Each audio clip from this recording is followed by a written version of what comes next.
Olá, meus amigos. Eu sou o professor Janderson Vaz e vamos iniciar a disciplina de Noções de Contabilidade.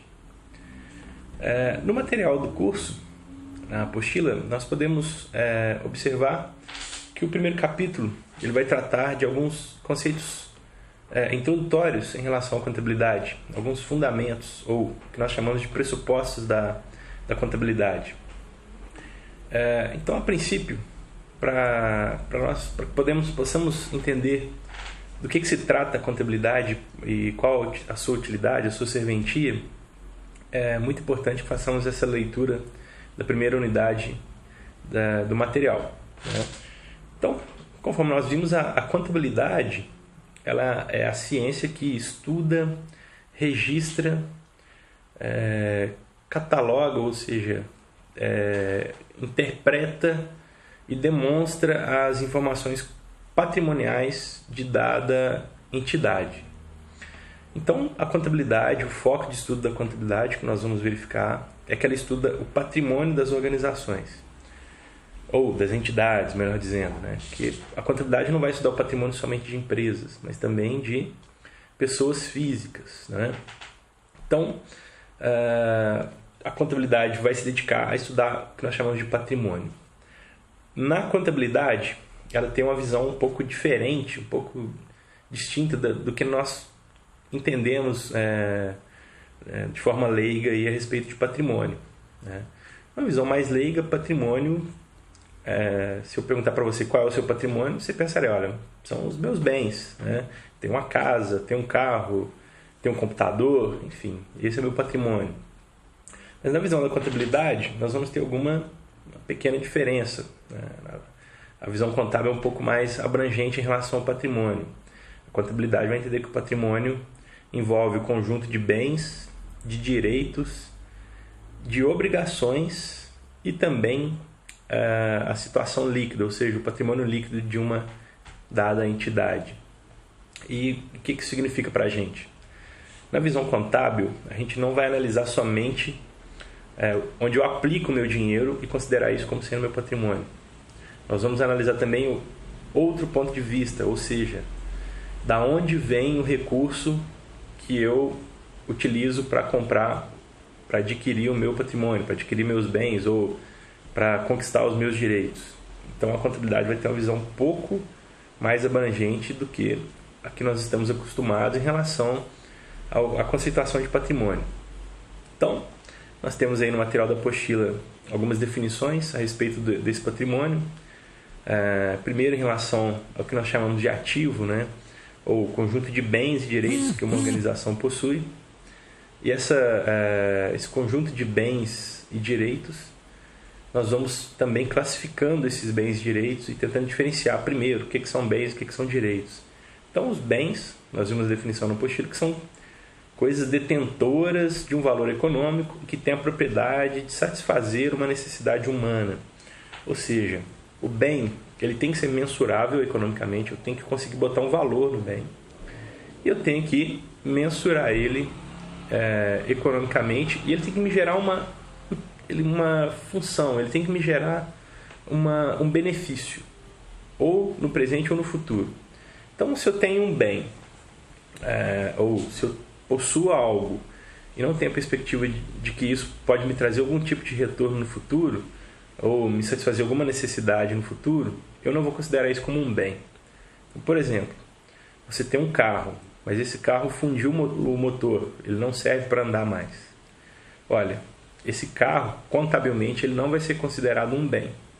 Por quê? Ele até tem valor econômico, né? A gente consegue atribuir um valor para ele, um preço para ele, mas ele não gera nenhuma utilidade, ele não vai te gerar nenhuma utilidade. Então a gente não vai entender ele como sendo um bem. Agora, nós temos também os direitos. O direito, vamos pensar que seria quase que a mesma coisa de um bem, só que com uma pequena diferença. O direito à posse desse bem não está com quem possui esse bem. Então, se eu tenho dinheiro no caixa da empresa, isso é um bem, ok. Agora, se eu pego dinheiro e deposito numa conta no banco, então eu transferi a posse do dinheiro. Então agora eu tenho o direito de fazer um saque depois desse dinheiro, de reaver esse dinheiro um dia. Mas o dinheiro não está mais na minha posse, então agora eu considero um direito. Então essa é a diferença básica entre bem e direito. Em relação aos bens, voltando um pouco ainda, os bens nós classificamos eles em móveis, imóveis, tangíveis e intangíveis. Então os bens móveis são aqueles que eu consigo retirar do lugar sem alterar as características físicas dele, né? E os bens imóveis são aqueles que, para eu retirar do lugar, eu preciso alterar suas características físicas. Como assim? Olha, um carro você consegue tirar do lugar sem alterar as características dele. Uma casa, para você retirar ela do lugar, você vai ter que perfurar a base da casa. De certa forma, você vai estragar um pouco a casa para retirar ela do lugar. Você vai alterar a característica física dela, que é estar assentada em determinado lugar. Então, essa seria a diferença dos bens móveis e imóveis. Nós temos também os bens tangíveis e intangíveis. E aí a diferença é bem clara. Os bens tangíveis é aquele que você consegue tocá-los, né? Um bem tangível, você pega ele. Agora, um bem intangível é aquele que você não consegue tocar. Então, por exemplo, um bem tangível, uma máquina, ok? Um bem intangível, olha, a marca Coca-Cola, ela tem valor, é um bem, mas você não consegue tocar na marca Coca-Cola. Você sabe que ela tem um preço. Para você usar a marca Coca-Cola em algum produto, igual nós vemos camisetas, calçados com a marca Coca-Cola, então as pessoas pagam para usar a marca, né? Mas você não consegue tocar na marca.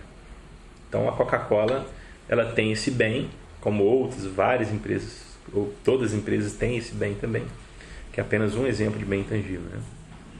Então, essas são as diferenças básicas entre os bens e direitos, e aí a classificação dada aos bens. E dentro da classificação patrimonial da visão contábil, a gente tem também as obrigações, né? As obrigações são origem de recurso para as empresas. Então, olha, a empresa ela pode comprar estoque, adquirir estoque, sem usar o dinheiro dela, ou seja, ela compra o estoque, mas para ser pago em outro momento para o seu fornecedor. Então isso, quando a empresa, para adquirir um bem, ela acaba assumindo uma obrigação com terceiros, nós vamos dizer que isso seriam as obrigações. Então a obrigação é uma forma como a empresa pode financiar os seus bens e direitos, é uma forma como ela pode conquistar os bens e direitos dela, conseguir os bens e direitos dela. E outra forma também que nós entendemos como capital dentro das empresas, outra forma da empresa conseguir capital, outra forma da empresa conseguir pagar os seus bens e direitos seria pelo capital próprio, que nós chamamos de situação líquida. E aí, nesse caso, a situação líquida refere-se aos recursos aplicados pelos sócios na empresa e aos lucros que a empresa vai acumulando com o tempo e ela vai formando o capital dela, recursos dela. Então, para ela comprar algo, comprar algum bem, ela não vai recorrer a capital de terceiro, ela pode recorrer a capital próprio, ou seja, comprar com o próprio dinheiro, ok? Então, essas são algumas classificações que nós vemos aí no início do conteúdo da disciplina e que são bastante importantes. Na sequência, nós vamos ver na unidade 2 e 3 o estudo aí de algumas demonstrações contábeis. Então, é como a contabilidade se comunica com os usuários dessa informação contábil. Então, a contabilidade ela vai gerar alguns relatórios e ela vai apresentar isso, publicar isso, né?